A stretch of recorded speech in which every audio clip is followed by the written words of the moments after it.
boa tarde. A situação que vivemos não é nada brincadeira. As coisas todas foram mudadas. Dizem hoje que nós estamos vivendo o novo normal. Não tem nada de normal. De novo, sim. Estão vivendo tudo novo. A situação do mundo mudou depois do mês de outubro do ano passado. Depois daquele outubro do ano passado, o mundo mudou. Pode observar que Deus está agindo neste mundo.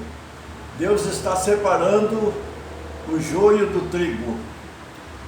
Depois daquele outubro do ano passado, que o Papa apresentou aquela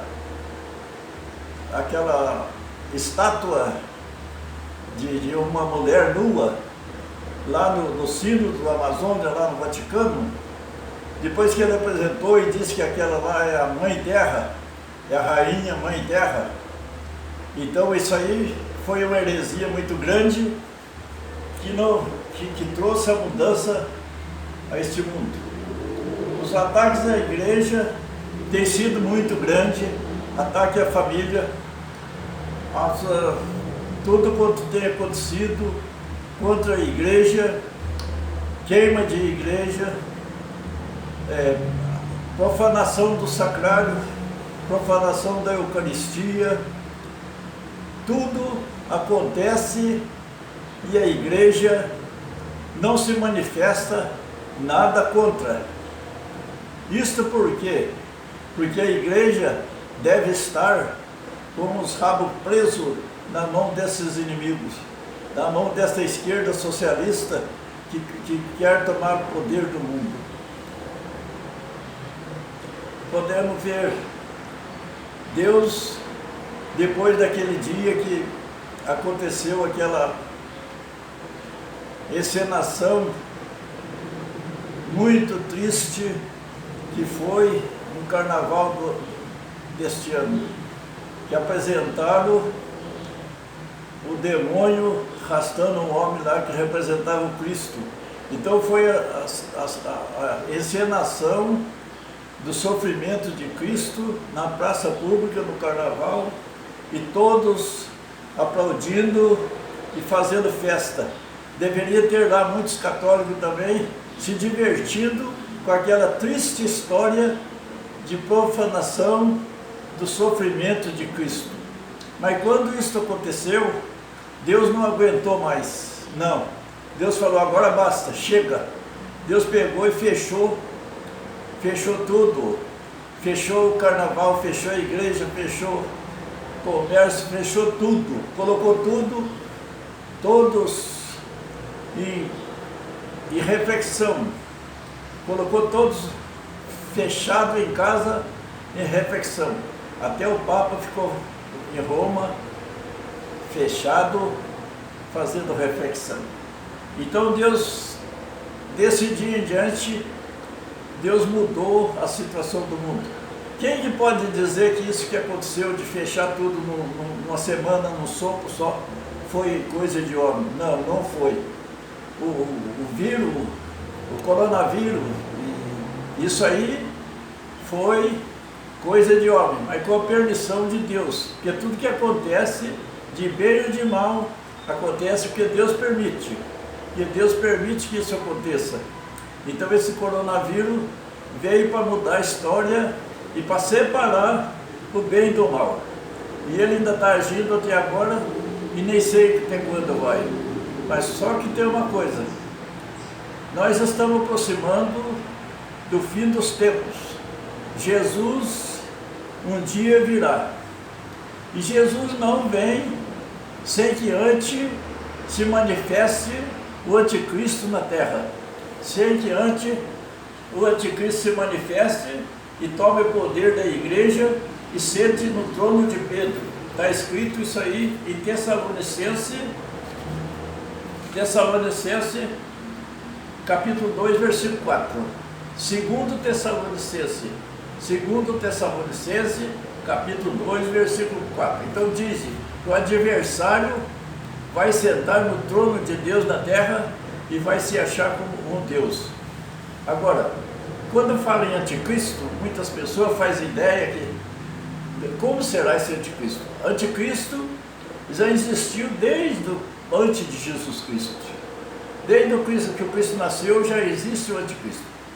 Agora, antes que o Cristo nascesse, já tinha o anjo mau que era contra Deus, era anti-Deus, porque naquele tempo Cristo ainda não existia. O anjo que foi criado por Deus e depois se revoltou, por ele ser o anjo mais iluminado lá do céu, ele se revoltou contra Deus e quis tomar o lugar de Deus lá na glória do céu. E houve combate, todo mundo sabe disso, os anjos combateram, anjo bom e anjo mau, e depois o anjo mau foi expulso, junto com seus seguidores, seus companheiros, seus anjos, foi expulso e ele desceu ao inferno. E quando Deus criou o mundo, Deus quando criou o paraíso, a terra, quando Deus criou a terra, depois e colocou o homem em toda felicidade lá da terra, o homem e a mulher, Adão e Eva, vivendo na felicidade no paraíso terrestre, o demônio invejou daquilo, o que ele fez? Serviu-se da serpente e foi lá, tentou a Eva a desobedecer a Deus. Então Deus disse, criou o jardim e falou, pode comer de todos, mas não comerei daquelas duas árvores que estão no meio do jardim, porque é a árvore do bem e do mal. O dia que vocês comerem, vocês vão morrer.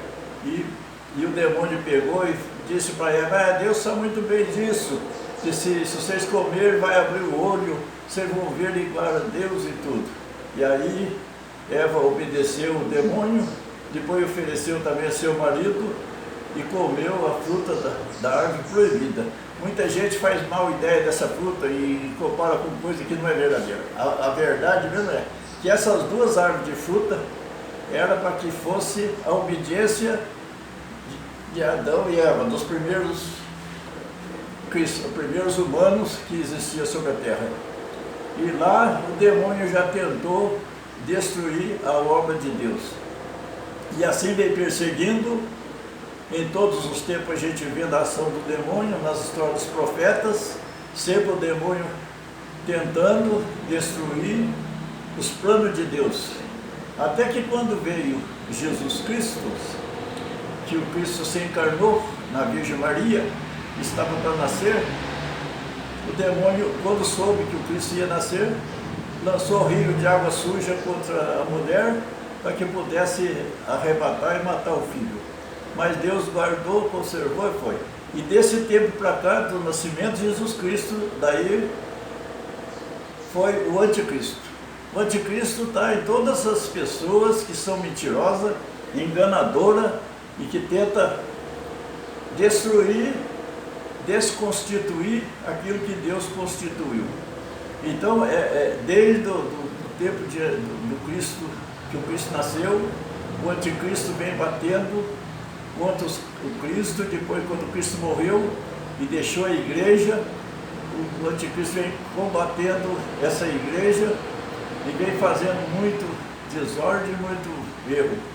E a intenção dele é destruir o Cristo. E depois, lá na pessoa dos imperadores romanos, quantas coisas fizeram, quantos cristãos eles mataram, quantos tentaram destruir. Depois é tanto que quando chegou nos tempos, o imperador romano resolveu entrar para a igreja e lá depois foi a perdição da igreja. E desse tempo em diante, a igreja passou a ter hierarquia, formou a igreja humana. A igreja, depois de certos tempos, eles se organizaram, porque era uma igreja poderosa, cheia de dinheiro, né? Rica e poderosa, e depois mais tarde possuiu até um patrimônio, uma sede, uma cidade, um estado, lá no Vaticano, o Vaticano lá dentro da cidade de Roma.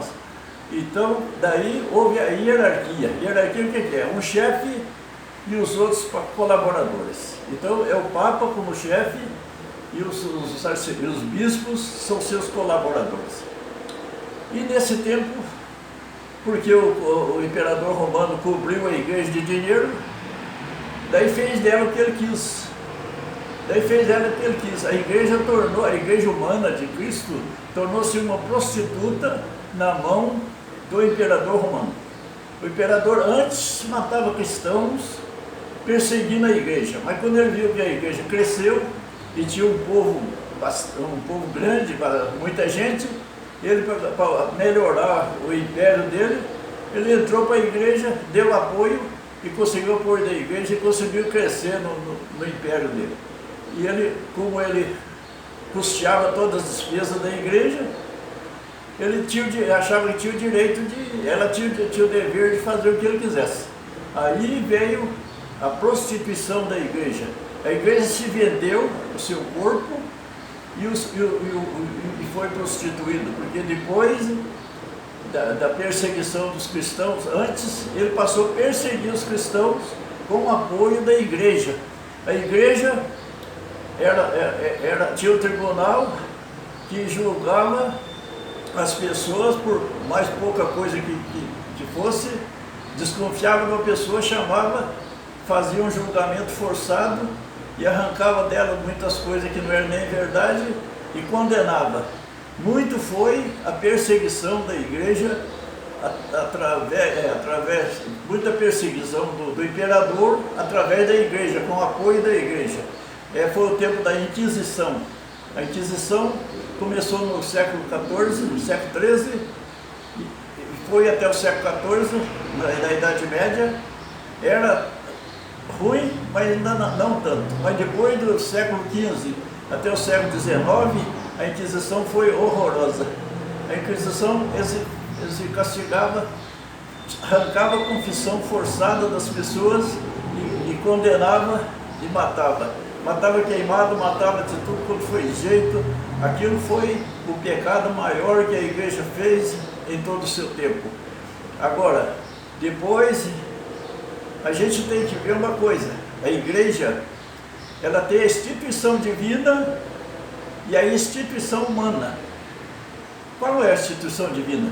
A instituição divina é aquela que o Cristo edificou sobre Pedro e deu a chave do reino de Deus e disse: ide pregar o evangelho a toda criatura e não leveis sacola, nem duas túnicas, nem sacola e nem dinheiro, nem ouro e nem prata, porque o operário tem direito do seu sustento.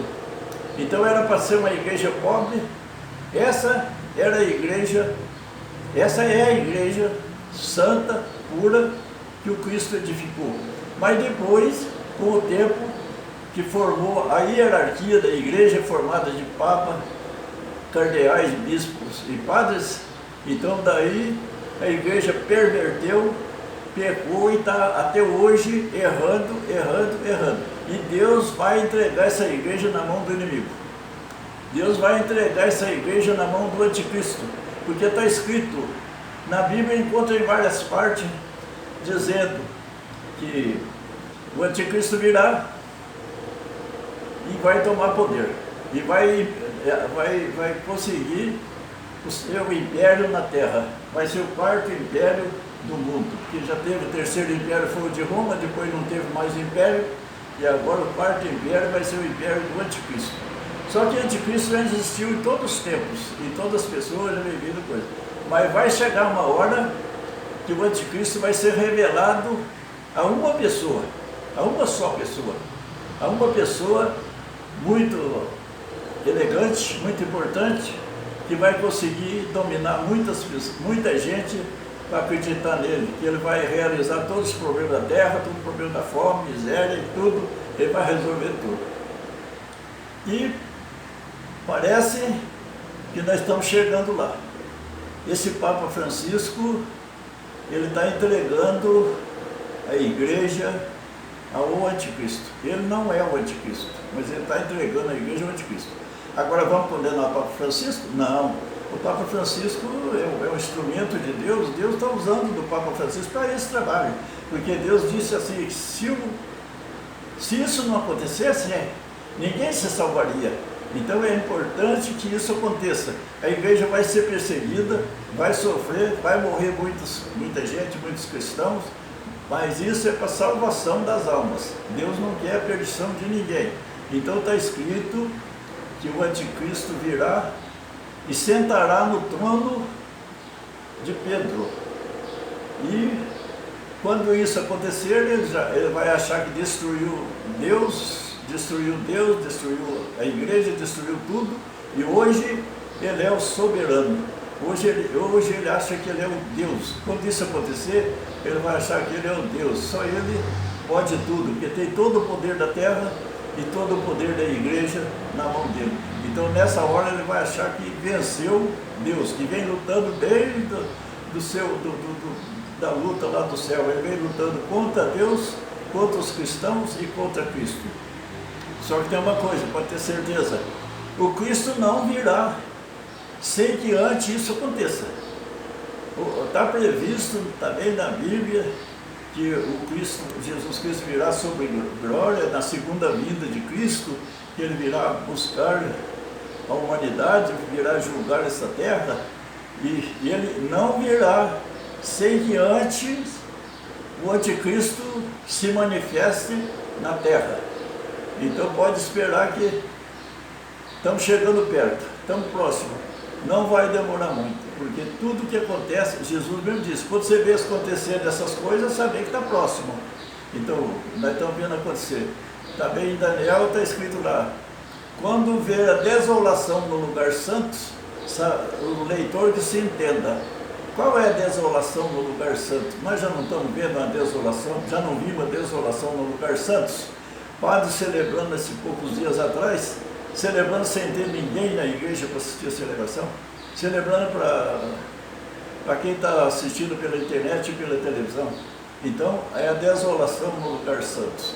E as coisas estão voltando, mas não está voltando a mesma coisa, está voltando diferente. A igreja já está se separando. Eu fui numa missa agora, depois desse tanto de tempo de recolhimento, de isolamento. Eu fui na primeira missa neste domingo. Eu já vi nessa missa toda a diferença que tem que acontecer. Voltei feliz porque eu vi uma missa verdadeira, uma missa celebrada sem heresias. Aquelas heresias que praticamos na igreja há muito tempo, eu mesmo fui, que ajudei, já também participei disso, tem que pedir perdão a Deus, aquelas heresias de dança, de manifestação, de balanço de braço, não sei o que mais, de palma na igreja, foi uma heresia, porque a igreja, a celebração eucarística, ela é uma celebração da vida, paixão, morte e ressurreição de Cristo. Agora pensa, na hora que está celebrando a missa, nós estamos comemorando a paixão, morte de Jesus Cristo e ressurreição de Jesus Cristo. Então, quando a gente fazendo uma imagem assim do Cristo na cruz, naquela hora que o padre celebra, que celebra a missa, é a celebração do Calvário. Então, pensa Cristo no Calvário e aquelas pessoas que estavam lá, os quatro que estavam lá, João e Maria, mãe de Jesus, e Maria Madalena e Maria, mulher de Cefas, aquelas quatro pessoas que estavam lá, rezando e chorando, diante do Cristo, derramando as suas últimas gotas de sangue, e aquele povo chorando e rezando. Já pensou? Aquilo acontece na missa. Na missa o Cristo está lá morrendo e coisa. Agora entra um grupo de carismáticos doido aí, colocando aquelas enculturação na missa, de tanta profanação, de procissão, de não sei o que, de dança e bate-palma, não sei o que. Já pensou chegar na hora que o Cristo está morrendo, chegar uma turma de louco daquela? É um absurdo. Isso nós praticamos muito nas missas. E eu, nessa missa que fui agora, eu vi uma missa verdadeira. Então já pode ter certeza que a igreja está separando a igreja humana da igreja divina. E a igreja divina vai permanecer a igreja divina. Nessa celebração eu vi o padre celebrando corretamente, sem nenhum enfeite, sem nenhuma enculturação, sem nenhuma heresia. E vi também uma grande diferença aos católicos que lá se foram, eu também fiz parte, eu estava também participando, o silêncio feito na igreja. Chegamos mais de meia hora antes de começar a celebração, um silêncio que não escutava uma palavra, sendo que antes era um verdadeiro mercado. Conversava tudo quanto é coisa e ninguém rezava. Agora não, agora o povo chega, vai para rezar. E outra coisa também, a vestimenta das mulheres, que antes ia com vestido de praia lá na missa, com as costas tudo de fora, e vestido sem manga, com as costas tudo de fora, com camisola de dormir, é que as mulheres iam na missa antes. Agora não, todas bem vestidinhas, todas certinhas, toda beleza. E eu vi aquela missa, falei, essa é a missa verdadeira que nós vamos seguir daqui para frente. Porque Deus está separando o joio do trigo, assim está escrito também lá. Primeira coisa, Deus disse, está escrito no Salmo 110, acho que Salmo 110, versículo 1, está escrito. O Senhor, Davi escreveu assim, o Senhor disse ao meu Senhor, senta-te à minha direita, até que eu coloque todos os teus inimigos debaixo dos teus pés. Então Deus disse a Jesus, senta-te à minha direita, até que eu coloque todos os teus inimigos debaixo dos teus pés. E depois outra passagem também tem lá, assim, do joio e do trigo. Então, está escrito lá, deixa os dois crescer junto, até a colheita. Na colheita, o ceifador virá e arrancará primeiro o joio, amarrará em feixe e botará para queimar. Agora, por que os dois crescer juntos? É que enquanto está crescendo, não distingue qual é o joio e qual é o trigo. Então não tinha jeito de arrancar antes. Então deixa para a colheita o trigo amadurece e dá fruto, e o joio também dá fruto. E agora ele já venceu, já está maduro, já está na hora da colheita. Agora já sabe quem é trigo e quem é joio. Então é a hora da separação. E Deus está separando o joio do trigo. Pode crer, essa igreja humana, parte humana da igreja, que ninguém pode dizer que não é verdade, a igreja humana divina, é tanto que na missa o padre reza assim, pela igreja santa e pecadora. Então a igreja é santa e é pecadora. Santa é a parte divina e pecadora a parte humana. Então essa parte humana está sendo separada e vai entregar na mão do anticristo. E o Cristo vai dominar, o anticristo vai dominar sobre a terra por um pouquinho, muito pouco tempo, e vai ser destruído depois, com todos os seus seguidores. Todo aquele que estiver seguindo esse anticristo vai ser destruído. Vamos rezar, e vamos rezar pelo Papa, porque ele é o mensageiro, pode crer, de levar a igreja e entregar na mão do inimigo, porque isso é dos planos de Deus para que possa salvar a igreja verdadeira. Então, separar o bem do mal, e separar a igreja verdadeira da igreja pecadora. Vamos rezar para que que a nossa fé não desfaleça, e nós possamos viver a verdadeira igreja, porque o Cristo só virá depois que o anticristo dominar a terra. Enquanto o anticristo não instalar o seu reino na terra, o Cristo não virá. Agora, quando o anticristo instalar o reino na terra, está escrito também na profecia do Apocalipse lá, né? Que eles vão ter uma hora só. Deus vem e destrói tudo. Quando eles acharem que tomaram o poder, estão com tudo na mão, agora são o dono do mundo, são o Deus da terra, e o Deus não existe mais, Deus já acabou, então eles vão ser destruídos por Deus. Muitas pessoas pensam assim, será que Deus perdeu o controle da humanidade, que não acontece de tudo e nada se resolve? Não. Deus só está dando tempo da nossa santificação. O tempo que Deus está dando é para a nossa santificação. Procure rezar rezar a Deus, a Nossa Senhora, pedir a oração do terço é importante para espantar os poderes do maligno. E pode ter certeza, depois que o anticristo instalar sobre a terra, daí loguinho o Cristo virá. Pode ter certeza. Isso não vai demorar. E se demorar, nós não perdemos o trabalho de preparar o nosso encontro com Deus, porque no dia da nossa morte vamos encontrar com Deus. E temos que encontrar com as nossas contas em dia, com os nossos pecados perdoados e com tudo certo. Se o fim não for agora, não perdemos o tempo de converter agora. Então tem um ditado assim que perguntaram um dia para uma pessoa: qual o melhor dia de a gente encontrar com Deus e converter? Então a pessoa que respondeu falou: olha, é um dia antes da tua morte. Um dia antes do dia da tua morte. Ele falou: mas não sei quando é o dia da minha morte. Ele falou: se você não sabe, converta hoje. Converta hoje, que amanhã pode ser o dia da tua morte. Fique com Deus. Boa noite. Salve Maria.